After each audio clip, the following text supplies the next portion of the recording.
All right, all right, all right. Hello, everybody. So sorry for the technical difficulty. New studio, new setup, new bugs. Stuff happens. uh, for those of you who have not joined us, I'm Brad. That's Kyla. We're Dallas Hi. Geek. Hello, hello. And happy Sunday to all of you. Kyla, how you doing? I am I'm making it, Brad. There's currently 3 weeks left in 2020, and I am making it. How are you? Well, I gotta say, better than I thought I would be this month. I Yeah. genuinely thought going into this month, I was just gonna be drained of life, ready to just collapse the first chance I got, and yet somehow Totally not me. It's okay. it works. I'm okay. Yep.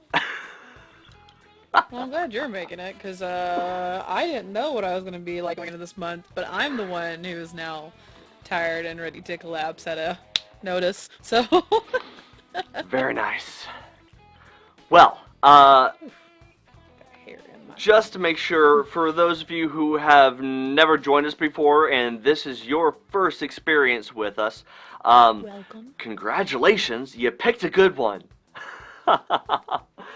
um, Round of so, applause. if you have not already, please do not forget to like our video and follow us over on Facebook, like the video and subscribe over on YouTube, and if you want to be able to get more of our wonderful content but don't always have time for the videos, please Yeah. check us out over at Apple Podcast, Spotify, iHeartRadio, Google Podcast, and Stitcher, because we are all the places all the time just for you.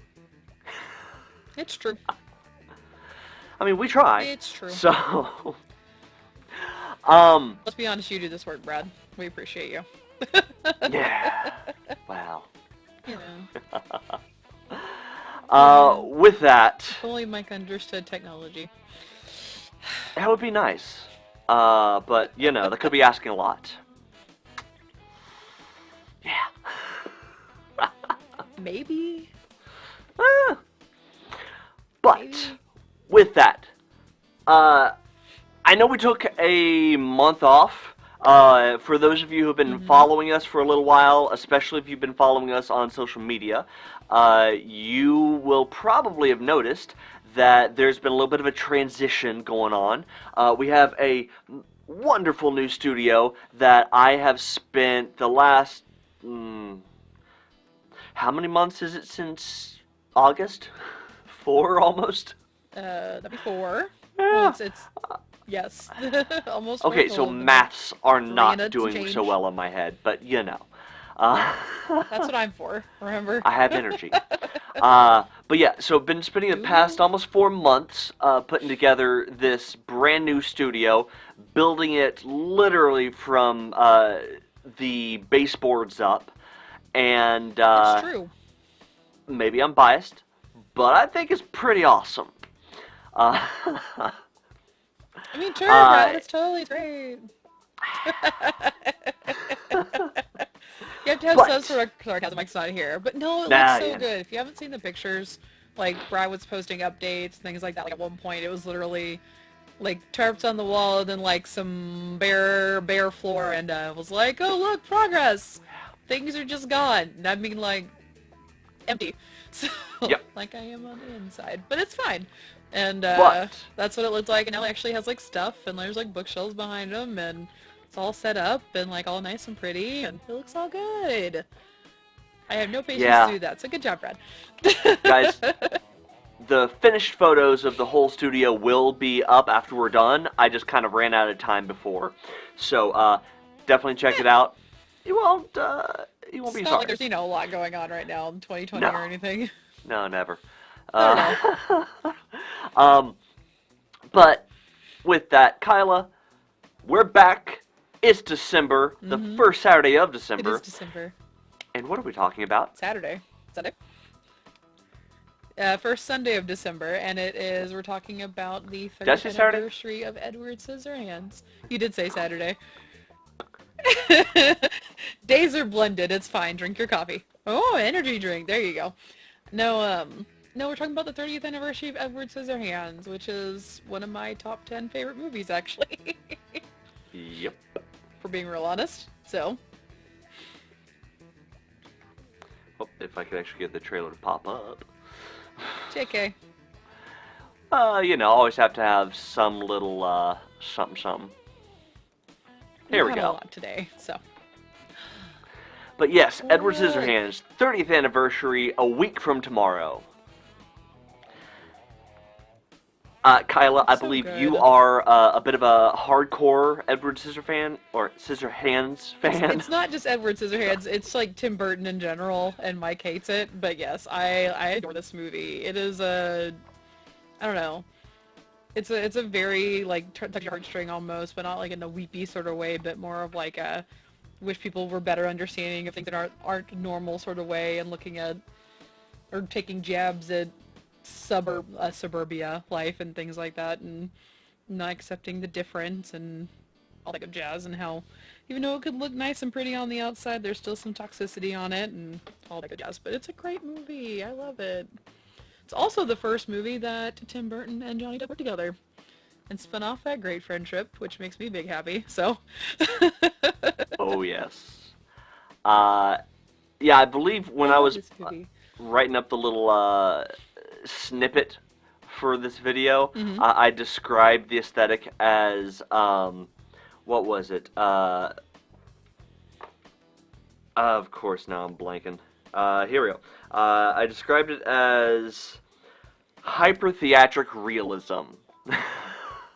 Yeah. Basically, the whole thing looks like you're on a giant movie set. Like, very obviously movie set. Yes. But at the same time, But it was every aspect of suburbia in the movie, or, good lord, in the movie, if I can talk today, nope, looks exactly like the nostalgic description of what suburbia looked like in the 70s to every baby boomer, and the suburbia that they wished they had. My neighbor had so a it was like that house. super, like, best of both worlds, and we got this out of that. Somehow a movie that inspired goth kids for the 90s. Or emo kids today. Yes. Totally. Oh, like I have, like, yeah.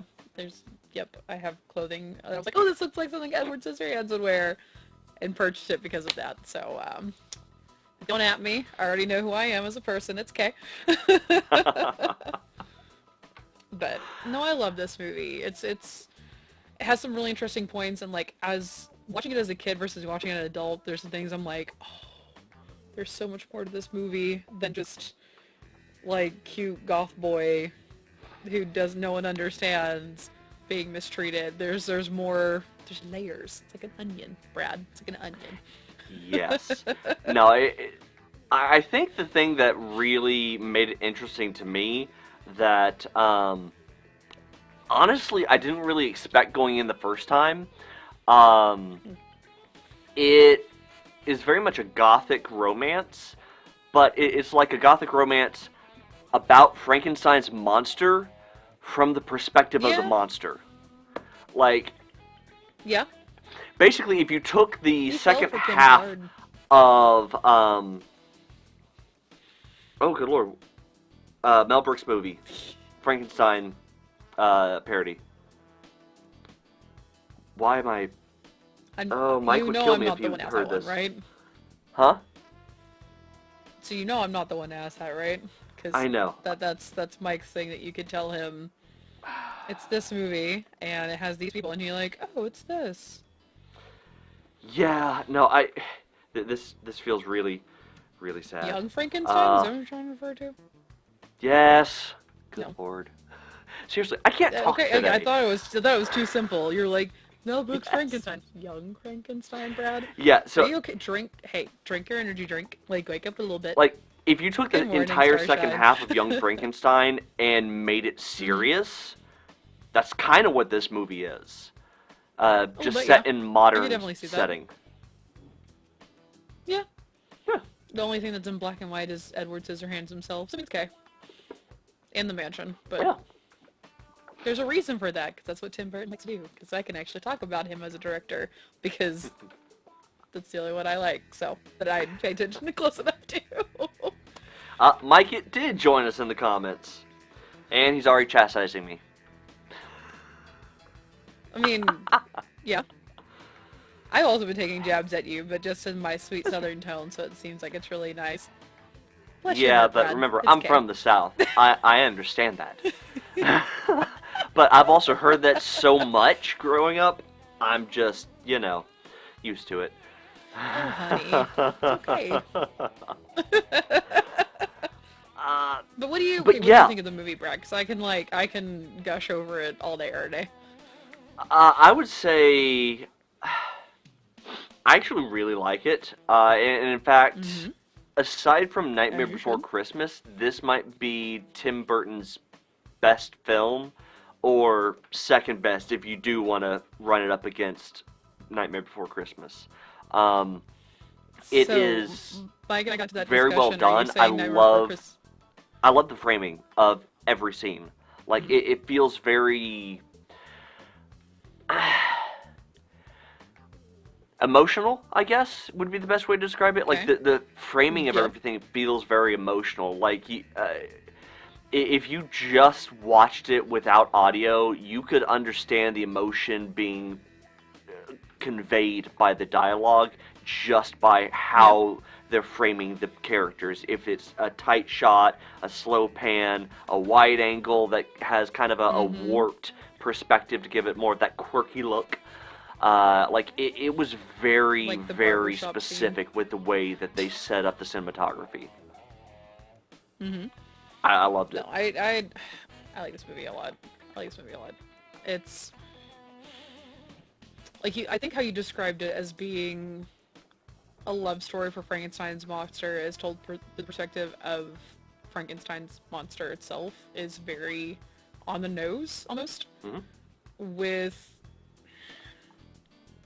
how some of the things of how Zoom focuses on certain aspects of Edward's character and his interactions with people, as well as he is so oblivious to what actually is going on around him.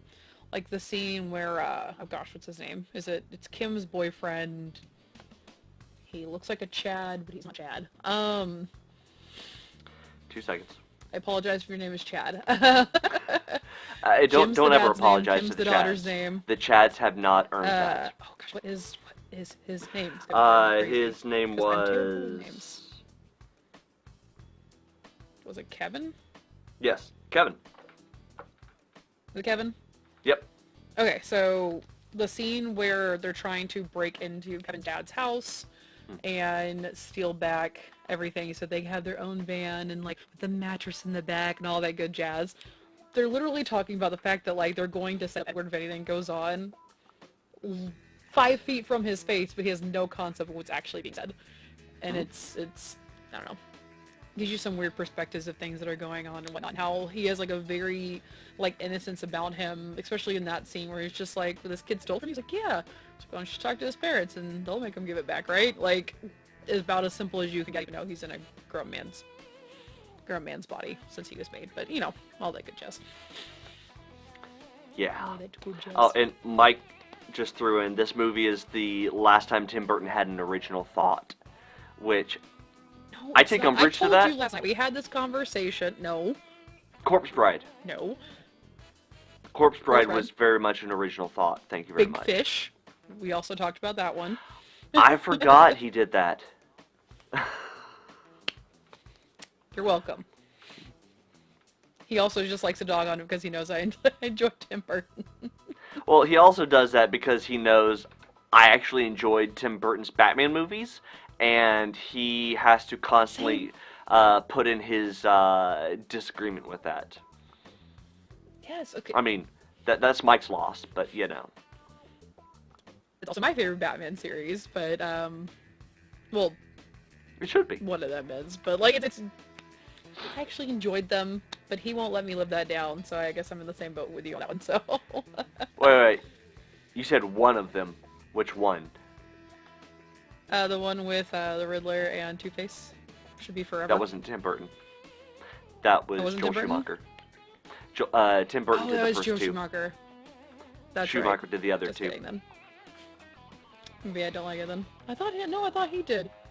He did Batman and Batman Returns.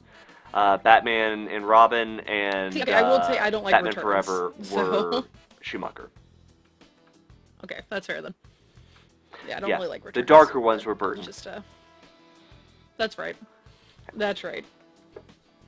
But no, like so I know he always says that the last original thought Tim Burton had. False. Like you said, we talked about Corpse Bride.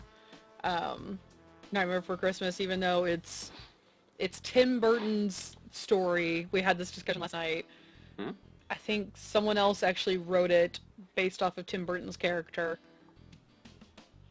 Oh no, it was someone else directed it. It was like some Henry something directed it, and then him and Carolyn, whatever her last name is, starts with an S, wrote the story together. So, but it still gets contributed to him because Tim Burton's Nightmare Before Christmas, and I'm going to stick to that one. But I will say, the thing that I really appreciate about this movie, aside from the cinematography, is it's the nuance in just everything about the aesthetic. The backgrounds were very specific for every scene. You got a whole different personality for every location, and you could immediately tell the difference between locations, even though everything about the suburban setting was supposed to feel very same all the way across the board, and yet you still found a different personality with every location within the suburbs. The practical effects of his makeup, even the realistic aesthetic of the Scissorhands that you got, especially in the updated HD version that's out on Blu-ray. When you see that in high res, it holds up. It doesn't look kind of plasticky or clunky. It still looks just as good as it did when it first came out. And that's really hard to do. Truth. I mean, even practical effects, although they do have a certain timeless factor to them, something as absurd as the whole concept of his character is easy to be able to have a point that too much detail in the video is going to give away the seams of the costume, so to speak. But it doesn't. It really holds up. No, it's... So, going to, like, the different feels of even, like, each house and things like that. So, I don't know if you... Because I rewatched it recently. So if you notice when you first get to the suburbs, of course, every house is very cookie cutter. That's a suburb for you. In case you've never been to one, if you look at one house and go about 4 to the right and 4 to the left, you'll find the exact same house with the exact same layout. Just be a different color. So... Fun fact for you. But if you look on the outside, it's very like hard to tell whose house is whose, even though there's like a blue one and a green one and a pink one and a yellow and an orange one and everything. Because like you said, they're all the same until you start getting the nice hedge workings from Edward himself, kind of in and around the houses. Yep. It's supposed to be like that because it's suburbs. They all have a front they put on until you actually get inside of a person's house, and then that's when it has like the actual personality of who that person is. And especially with, oh gosh, creepy redhead who hits on him in the barber scene. Yes. I could see her face. Her house, so the first time you see it, it's very 1950s housewife-esque with how everything's put together, but like the next time you visit it, after the barber scene, the lighting is completely different because you're actually starting to see who she is as a person, which is toxic AF, but... I was going to say horny, but, you know. Huh? I was going to say What'd horny. You say? I mean, also true. I was more saying toxic because of how, like, she she's like, oh my gosh, he tried to like touch me inappropriately and like spread lies and things like that after she came home to him and was turned down. And of course she had to be Yeah. big whiny over it of like, what man couldn't want me? And yeah. So And that was Kathy Baker's character of what's the character's Joyce. name? Joyce, thank you. Joyce. They also all have very stereotypical like 1970s names. Kim, Jim, Yeah. Kevin, Joyce, Barb. Well, I mean, Helen. Like. well, the funny thing is, when I talked about the whole like super nostalgia aspect of the suburban aesthetic, you really could consider it to be almost a parody of the idea, while at the same time like throwing out a massive amount of nostalgia for that aesthetic. So, like it showed both sides of it depending on what part of the movie you were looking at. I remember reading somewhere that it was meant to like tickle the memories of like, oh yeah, I remember running around my neighborhood like that, but also taking a jab at suburban life of being that you're supposed to fit inside this particular box, and if something's different all of a sudden like or out of whack or out of place, that's when things go into mob mentality with any sort of suburban area neighborhood. New family moves in, but they want to, instead of decorating their house with Christmas lights, they do it with inflatables. All of a sudden the whole neighborhood aesthetic is off, and you get people who like to jab things like, oh, are you sure you want to decorate your house like that? Like, that's what it is. It's a jab at suburban life and how like everything has to be perfect, pish, and posh. And if it's not, then there's a problem. We're gonna run it out. Movie in a nutshell. There you go. I do have to say, maybe the most gothic aspect of the aesthetic, aside from, you know, Edward Scissorhands' home, might actually be the most beautiful aspect of the movie, which was the ice carving scene. Like, that whole piece of the movie not only felt so gothic, like in the classic sense of the aesthetic, but there was a certain beauty to the way the whole scene flowed. From the moment Winona Ryder came out of the back door into her backyard, having all the ice shavings coming down, and the way the camera just followed her in almost a dancing movement, especially once she started to kind of spin around in the ice shavings. It just kind of kept pulling and pulling on that whole aesthetic that just looks so amazing. I loved it. Yes. I really got seen like any of the ice carving scenes, because I think even in the beginning when it's snowing outside, and of course little kid is like, Grandma, why is it snowing outside? Well, you know, and she goes into the whole thing, but like even then, like zooming out from the mansion, coming up to the window, it's not a straight like zoop. It's kind of like moves and kind of like does this number, then passes through like suburbia, and it keeps up with that idea that this is supposed to be a like ice skating movement. Kind of, yeah. While it's going through. But the crazy thing that it didn't really dawn on me until recently when I watched it again. So when was dang it, so Nightmare Before Christmas came 3 years after this. And the miniatures and the claymation that you saw in it were so well done. But looking at that sweeping camera scene going from the house down to suburbia and back around again later on, that was all miniatures that the camera was going over, and looking at that detail, it definitely felt like it, but also looked so amazing. Like that scene like triggered something in the back of my head that reminded me of the classic '90s intro for HBO that started Yeah. zooming through the miniature of the Yep. neighborhood and around Hollywood back out to HBO. Like that, Yep.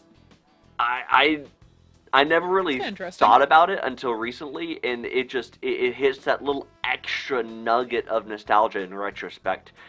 Something that he couldn't have even known it would have related back to at the time, but it feels so right looking at it now. So, as soon as you started describing it, I thought you were actually about to go to it's similar to how the intro of Nightmare Before Christmas is shot, because it also starts at a peak and then zooms out and goes through the different parts of town as everyone's singing, this is Halloween, everybody make a scene, pumpkin scream in the dead of night, and everything. Yes.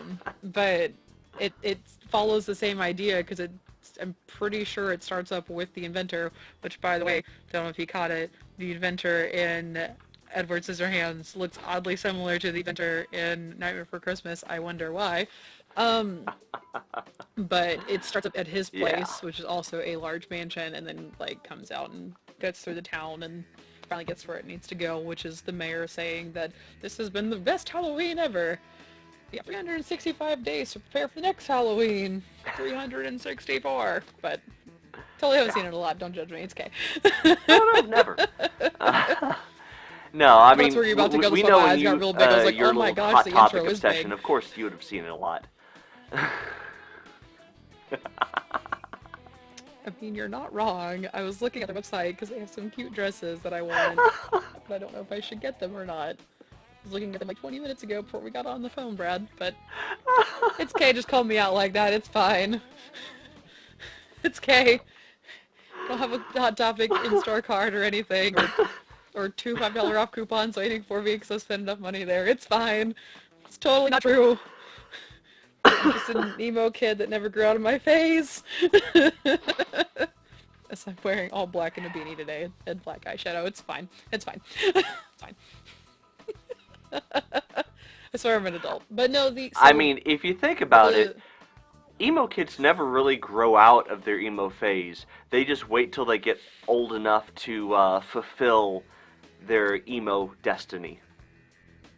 Then what's Mike's excuse? He's waiting. Because On what? eventually we all become food for worms. No, it's all we're all but Stardust. Go with Neil deGrasse Tyson. Come on now. We're a little bit more cultured than we're food for worms. Yes, but cultured isn't as depressing. Neil deGrasse Tyson makes it more uplifting. Sorry, not cultured. Well, we need to just sorry. grind that last little bit of hope down into the ground. We are more learned than just food for worms. Come on now. But no, like, so going back to Edward Scissorhands, like, I actually really adore this movie. As you get older, you notice some of the things that are more subtle, if that makes sense, that are put in. Yeah. Like I said, I mentioned the barbershop scene where Joyce comes on to Edward and how, like, uncomfortable he is leaving from there. And how, as a kid, you see that you're like, I don't quite understand what was going on here. Like, I don't get it. And then, like, literally, as an adult, you see it, and you hear, like, the kids like, oh, yeah, she showed me what happened. And you're like, I'm really curious now because of how he said it. I wonder if she got it somewhere else now because of how he said it. And because she also is coming on to the plumber at the very beginning of the movie. I mean... yeah. Desperate Housewife, insert, like, apple tree with Adam and Eve at the bottom and it falling and hitting Adam's head, so. Every stereotypical 70s suburb needed at least one. Did they need it, though, or do they just happen to have it? Oh, no.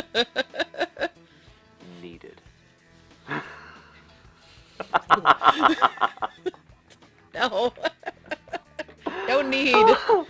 But things like that, and then like the other thing that gets me that I'm still mildly baffled on is the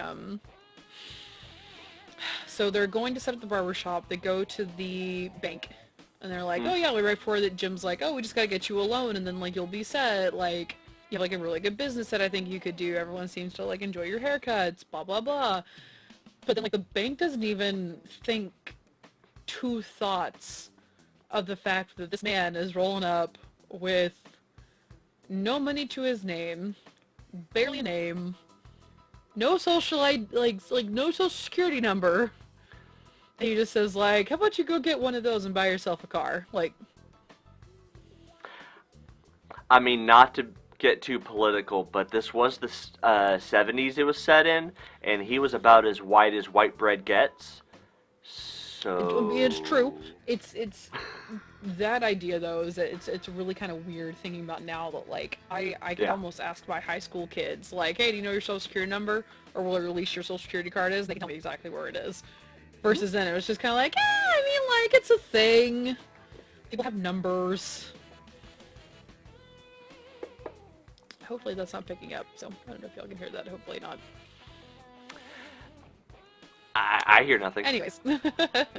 Okay, there's a car playing very loud and appropriate music outside the window, so. Well, that's fair. But yeah, no. So, do you have anything else that you really enjoyed about the movie, or that you did not like about the movie, or things that stuck out to you, Brad, or? I mean, I don't know if there's really anything more that I can add to it that we haven't already covered. I mean, I will say this is one of those movies that is really hard to describe to somebody who's never seen it, because any way you can try to describe it is gonna sound like just a really trippy fever dream to all of the uninitiated, and they're gonna think you're messing with them. Well, so here's the thing. It was a thought that I had, and like I kind of was dozing in and out watching the ending recently. But the beginning, like I said, is told by Kim to her granddaughter about why it's snowing outside. Okay. And the whole theme is very fanciful and nostalgic. So the story is her story of what was going on with everything. And I'm kind of curious if the whole thing even actually happened, or if it was the story she was passing on down to her granddaughter as to why it snows randomly in a very warm area on Christmas. Interesting. Never really thought about that. I need to rewatch the ending to like confirm that thought, but it was kind of like that's really weird, because like the whole thing is, like you said, kind of like a fever dream. Okay. The parts before she shows up are very like fast-paced almost, and like kind of like jumps around with story bits and everything. And then when she actually shows up, the story kind of like slows down, more cohesive with things that are going on. The parts that she's not there, if there's a part that like a scene that she's not in, again, it goes back to being more like short snippets, quick bit. So I'm kind of curious if now the whole movie is a bit of, not to say fever dream, but at least some story, either be fake or actually happened, and they were just trying to capture how someone would tell a story if they only know bits of it. So I mean, if that's the route just a thought that he was intending, then does that mean he was ripping off Neverending Story?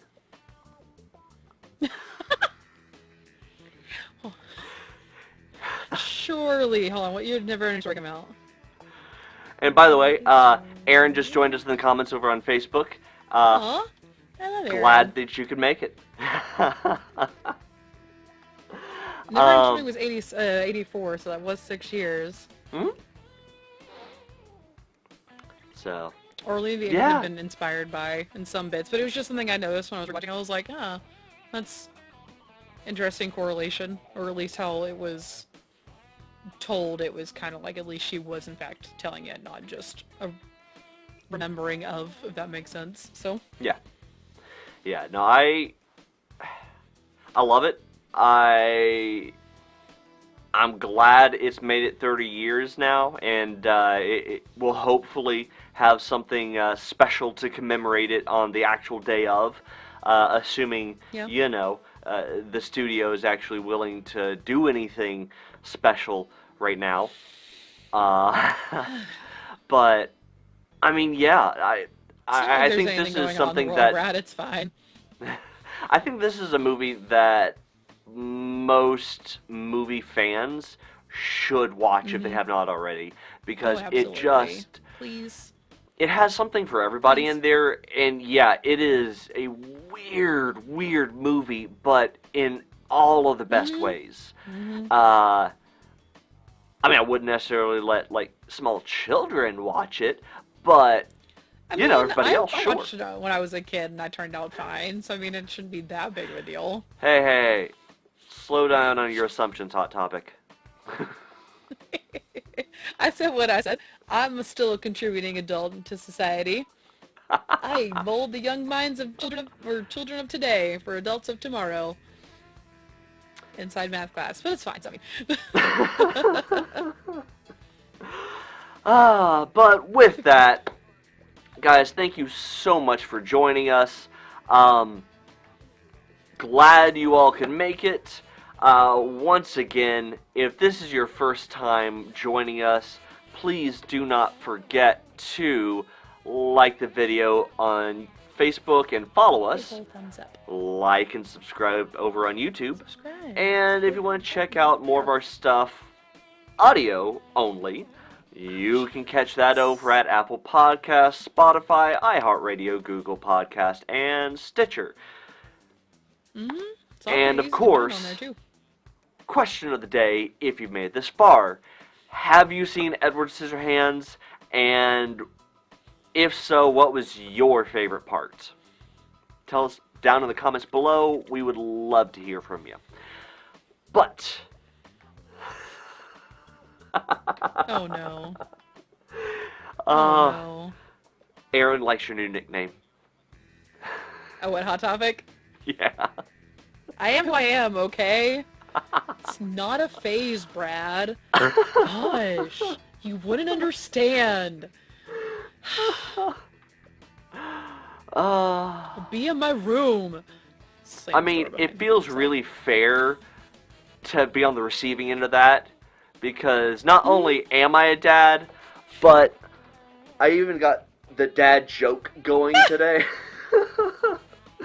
So, I mean, Dad if there was DeLorean. ever going to be a time that you're going to give me the stereotypical emo parent complaint, It's it not feels a right. phase, Brad. Or actually, I could see an emo kid be more like, it's not a not even like, just, it's not a phase, Bradley. Like,